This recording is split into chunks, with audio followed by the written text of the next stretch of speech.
Исәнмесез? Бүген без Нил буйларындагы дәүләт турында сөйләшербез. Дәрестә түбәндәге бүлекләргә тукталабыз. Мисыр иле, Нил ташулары, Мисырны берләштерү. Моннан 5000 еллар элек беренче дәүләтләр барлыкка килә. Дәүләтләр игенчелек төпшегелгә әверелгән җирләрдә оеша. Игенчелек уңдырышлы туфраклы зур елгалар тирәсендә аеруча тиз үсә. Иң беренче патшалыкларның берсе Нил елгасы буенда барлыкка килгән.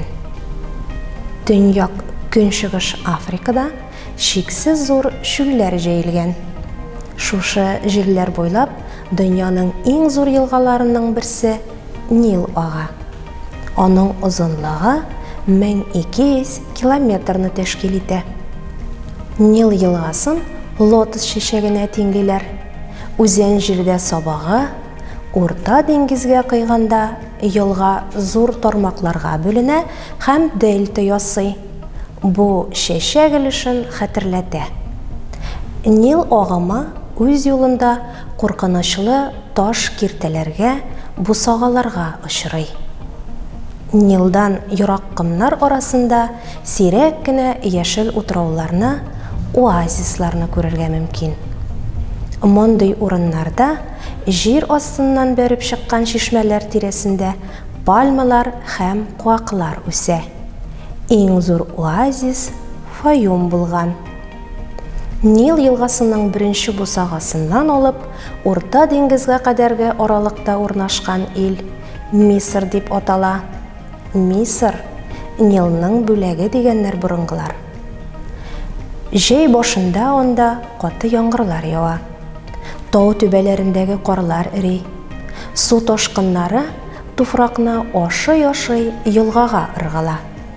Кызгылт тау тыкымнарының вак кисәкчекләре белән тулы булганчык су Нилга агып төшә. Нилның суы башта булганчык яшел, соңыннан кызыл төскә керә. Су бөтен үзәнлекне тутыра.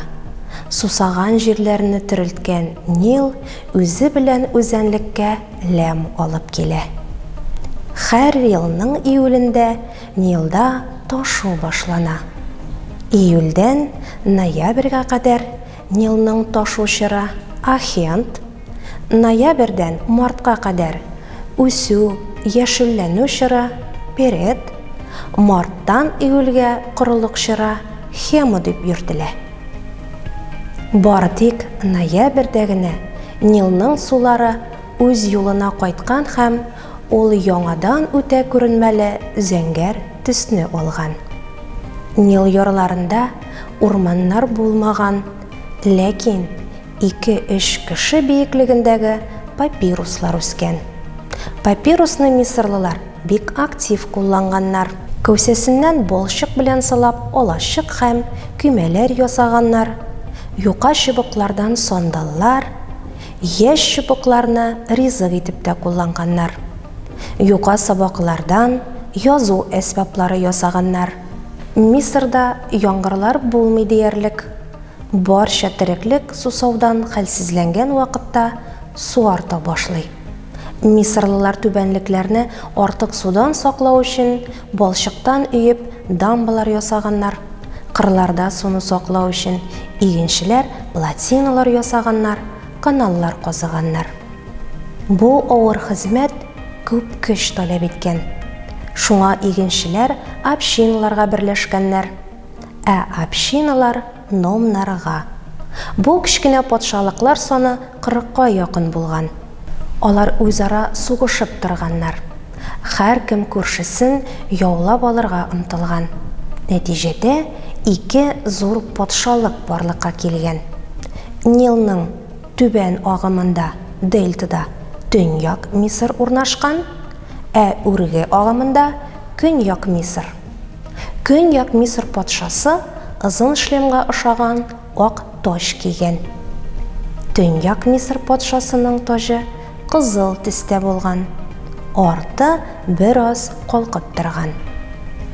Ике патшалык арасында рәхимсез сугышлар барган. Бу чор турында мәшһүр Мисыр рельефы ташка кисеп ясалган кабарынкы рәсем сөйли.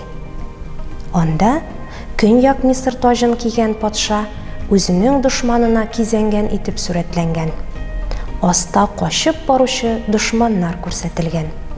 Безнең эрага кадәр 3000 еллар элек Көньяк Мисыр патшасы Төньяк Мисырны тулысынча буйсындырган һәм илне берләштергән. Патшаның исеме төгәл билгеле түгел. Греклар аны Мина, мисырлылар Нармер дип атаганнары гына мәгълүм. Ул берсе икенчесе эшенә беркетелгән сыман 2 катлы таҗны кия башлаган. Мисырның хөкемдарларын Фиргәүннәр дип йөрткәннәр. Мисыр дәүләтенең беренче башкаласы Мемфис шәһәре булган.